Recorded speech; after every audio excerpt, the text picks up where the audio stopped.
মুহূৰ্তত এটা অত্যন্ত গুৰুত্বপূৰ্ণ খবৰ দিব বিচাৰিছো। বিৰোধী ঐক্যমঞ্চত নাই আম আদমি পাৰ্টি।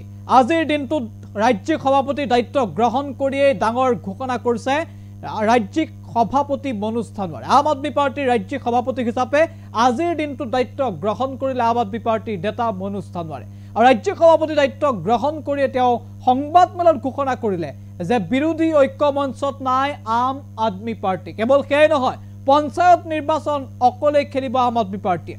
আৰু 126টা সমষ্টিতে 2026ৰ যি বিধানসভা নিৰ্বাচন, সেই বিধানসভা নিৰ্বাচনত প্ৰাৰ্থী আগবঢ়াবলৈ সম্পূৰ্ণৰূপে সাজু বুলি মন্তব্য কৰিলে মনোজ ধানোৱাৰে। সবিশেষ আনি টকছৰ দৰ্শকসকল, গুৰুত্বপূৰ্ণ খবৰ আমি জনাই আছো। বিৰোধী ঐক্য মঞ্চত নাই আম আদমি পাৰ্টি। দায়িত্ব লৈ ডাঙৰ ঘোষণা আম আদমি পাৰ্টিৰ ৰাজ্যিক সভাপতি মনোজ ধানোৱাৰে। অকলে পঞ্চায়ত নিৰ্বাচন খেলিব আম আদমি পাৰ্টিয়ে। বিজেপিক প্ৰতিহত কৰাৰ স্বাৰ্থত প্ৰয়োজন হলে সময়ত বিৰোধী সহযোগিতাৰো আশ্বাস প্ৰদান আপৰ ৰাজ্যিক সভাপতিগৰাকী। আজিৰ দিনটোত আম আদমি পাৰ্টিৰ মুখ্য কাৰ্যালয় সংবাদমেল সম্বোধন কৰিছিল মনোজ ধানোৱাৰে। আৰু তাতেই দায়িত্বভাৰ গ্ৰহণ কৰি বৃহৎ ঘোষণা কৰিছে আপৰ নেতাগৰাকী। এই মুহূৰ্তত পোনে পোনে আমি মন্তব্য আছে আগবঢ়াইছো। পঞ্চায়ত নিৰ্বাচনক আমাৰ কোনো বিৰোধী ঐক্যৰ মাজত বুজাবুজি নাই, সেইটো আমি চবেই ভাগে ভাগে খেলিম। ইতিমধ্যে কংগ্ৰেছ দলেও সেইটো স্পষ্ট কৰিছে। আমাৰ এটা সিদ্ধান্ত আছেই যে আমাৰ তৃণমূল পৰ্যায়ত কৰ্মী সৃষ্টি কৰিব লাগিব, আমি নিৰ্বাচন খেলিব লাগিব তাৰ কাৰণে। আৰু পঞ্চায়তটো সম্পূৰ্ণৰূপে আমি নিজে খেলিম। আৰু বিধানসভাৰ ক্ষেত্ৰত আমি 126টা সমষ্টিতে কিন্তু নিজৰ প্ৰস্তুতি ইতিমধ্যে আগবঢ়াইছোঁ। বিধানসভা নিৰ্বাচনৰ আগমুহূৰ্তত যদি প্ৰয়োজন হয় বিজেপিক ৰুধিবৰ কাৰণে, যদি ৰাইজে আমাক ৰায়দান দিয়ে যে নহয় আমি আলোচনা কৰিব লাগে বিৰোধী দলসমূহৰ মাজত, তেতিয়াহ'লে নিশ্চিতভাৱে আমি আলোচনা কৰিম। কিন্তু আজিৰ দিনত আমাৰ স্থিতি এইটোৱে হৈছে, গোটেই 126টা সমষ্টিত আমি নিৰ্বাচন খেলিম, সেই উদ্দেশ্য লৈ আমি সংগঠন তৈয়াৰ কৰি আছো। সংগঠনৰ কাম কাজ কেনেকুৱা ধৰণে আগবাঢ়িব? যিহেতু 126টাত আপোনালোকে খেলিম বুলি কৈছে, গতিকে আম আদমি পাৰ্টি আজিৰ অৱস্থা কি সেয়া আপোনালোকে হয়তো অনুভৱ কৰিছে। গতিকে মাজত মাত্ৰ এটা বছৰ আছে, কিন্তু হয় প্ৰত্যাহ্বান আছে, সহজ নহয় কিন্তু অসম্ভৱ নহয়। গতিকে আমি এটা নিজৰ ওপৰত বিশ্বাস লৈ আগবাঢ়িছো যে ৰাইজে আমাক সঁহাৰি জনাব। আৰু আম আদমি পাৰ্টিৰ কৰ্মকৰ্তাসকলৰ যিটো জোচ, যিটো উদ্যম, সেইটো মই কেতিয়াবা নিজে আচৰিত হৈ যাওঁ যে ইমান উদ্যমেৰে তেওঁলোকে কাম কৰিব পাৰে। যিটো বস্তু মই অন্য দলৰ কৰ্মকৰ্তাসকলৰ বিষয়লৈ মই নিগেটিভ ক'বলৈ নাযাওঁ, কিন্তু যিটো আম আদমি পাৰ্টিৰ কৰ্মকৰ্তাসকলৰ যিটো মই জোচ দেখা পাওঁ, সেই জোচটোৰ প্ৰতি মোৰ বিশ্বাস আছে।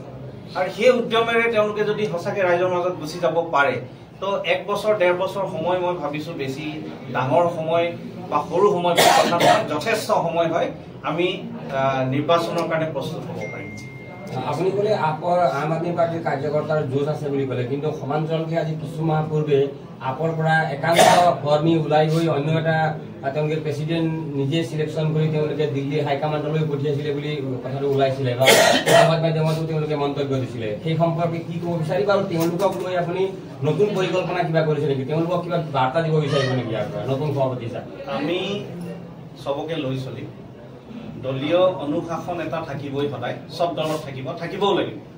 আৰু দলীয় অনুশাসনৰ মতে দলে যি সিদ্ধান্ত লয় সেইটো আমি মানিও চলিব লাগিব। কিন্তু আম আদমি পাৰ্টিৰ মজিয়াত আমাৰ উদ্দেশ্যটো হ'ব যে আমি চবকে লৈ চলিব পাৰোঁ। এখন ঘৰৰ ভিতৰত মতানৈক্য থাকিব পাৰে, কিন্তু মতানৈক্যটো বাহিৰত যাব নালাগে। নিজৰ ভিতৰত বুজাবুজি কৰি আমি দলটোক আগবঢ়াই লৈ যাব পাৰোঁ, সেয়া চেষ্টা আমি নিশ্চিতভাৱে চবেই কৰিম। কংগ্ৰেছ দল হওক, বিজেপি হওক বা অন্য যিকোনো দল হওক, মতানৈক্য প্ৰতিটা দলত আছে।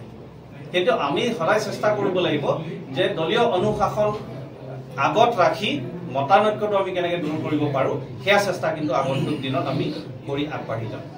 এতিয়া আপুনি নতুন দায়িত্ব সভাপতি হিচাপে আজি দায়িত্ব ল'লে, আৰু সমান্তৰালকৈ তেখেত ইতিমধ্যে সভাপতি আছে আপোনালোকৰ অন্য এটা চাইডৰ। গতিকে কি তেওঁলোকক লৈ কি তেনেকুৱা কথা? চাওক, আমি বিতৰ্কত যাব বিচৰা নাই। এতিয়া আম আদমি পাৰ্টিৰ ইতিমধ্যে ইলেকশ্যন কমিশ্যনে এটা নিৰ্দেশনা জাৰি কৰিছে যে আম আদমি পাৰ্টি কি ধৰণে অসমত আগবাঢ়িব পাৰে, কোনে কোনে আম আদমি পাৰ্টিৰ চিম্বল ব্যৱহাৰ কৰিব পাৰে এয়া ইতিমধ্যে নিৰ্দেশনা জাৰি কৰিছে। এতিয়া এই ভাল এটা মুহূৰ্তত য'ত আমাৰ দলীয় কৰ্মকৰ্তাসকল একত্ৰিত হোৱাৰ এটা লক্ষণ আমি দেখা পাইছোঁ, চবেই সঁহাৰি জনাইছে।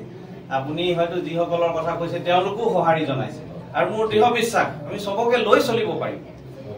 সেইকাৰণে আজি এই শুভ মুহূৰ্তত মানে যুঁজ বাগৰ নোহোৱাটো মই বিচাৰোঁ আৰু আপোনালোককো অনুৰোধ কৰিছোঁ যে যুঁজ বাগৰ নোহোৱা আপোনালোকো লগ দিয়ক, সহায় কৰক।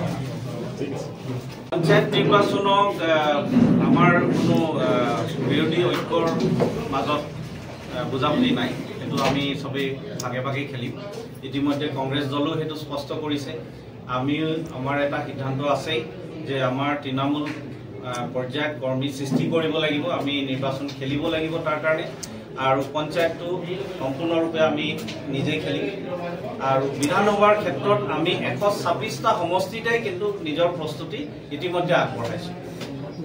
বিধানসভা নিৰ্বাচনৰ আগমুহূৰ্তত যদি প্ৰয়োজন হয় বিজেপিক ৰুধিবৰ কাৰণে, যদি ৰাইজে আমাক ৰায়দান দিয়ে যে নহয় আমি আলোচনা কৰিব লাগে বিৰোধী দলসমূহৰ মাজত, তেতিয়াহ'লে নিশ্চিতভাৱে আমি আলোচনা কৰিম। কিন্তু আজিৰ দিনত আমাৰ স্থিতি এইটোৱে হৈছে গোটেই 126টা সমষ্টিত আমি নিৰ্বাচন খেলিম, সেই উদ্দেশ্য লৈ আমি সংগঠন তৈয়াৰ কৰি আছোঁ। সংগঠনৰ কাম কাজ কেনেকুৱা ধৰণে আগবাঢ়িব? যিহেতু 126টাত আপোনালোকে খেলিম বুলি কৈছে, গতিকে আম আদমি পাৰ্টিৰ আজিৰ অৱস্থা কি সেয়া আপোনালোকে হয়তো অনুভৱ কৰিছে, গতিকে মাজত মাত্ৰ এটা বছৰ আছে। কিন্তু হয়, প্ৰত্যাহ্বান আছে, সহজ নহয় কিন্তু অসম্ভৱ নহয়। গতিকে আমি এটা নিজৰ ওপৰত বিশ্বাস লৈ আগবাঢ়িছোঁ যে ৰাইজে আমাক সঁহাৰি জনাব, আৰু আম আদমি পাৰ্টিৰ কৰ্মকৰ্তাসকলৰ যিটো জোচ, যিটো উদ্যম, সেইটো মই কেতিয়াবা নিজে আচৰিত হৈ যাওঁ যে ইমান উদ্যমেৰে তেওঁলোকে কাম কৰিব পাৰে, যিটো বস্তু মই হয়তো অন্য দলৰ কৰ্মকৰ্তাসকলৰ বিষয়লৈ মই নিগেটিভ ক'বলৈ নাযাওঁ, কিন্তু যিটো আম আদমি পাৰ্টি কৰ্মকৰ্তাসকলৰ যিটো মই যুঁজ দেখা পাওঁ, সেই যুঁজটোৰ প্ৰতি মোৰ বিশ্বাস আছে। আৰু সেই উদ্যমেৰে তেওঁলোকে যদি সঁচাকৈ ৰাইজৰ মাজত গুচি যাব পাৰে, তো 1 বছৰ 1.5 বছৰ সময় মই ভাবিছোঁ বেছি ডাঙৰ সময় বা সৰু সময় যথেষ্ট সময় হয়, আমি নিৰ্বাচনৰ কাৰণে প্ৰস্তুত হ'ব পাৰিম। আপুনি ক'লে আম আদমি পাৰ্টিৰ কাৰ্যকৰ্তাৰ যুঁজ আছে বুলি ক'লে, কিন্তু সমান্তৰালকৈ আজি কিছু মাহ পূৰ্বে আপৰ পৰা একাংশ কৰ্মী ওলাই গৈ অন্য এটা তেওঁলোকে প্ৰেচিডেণ্ট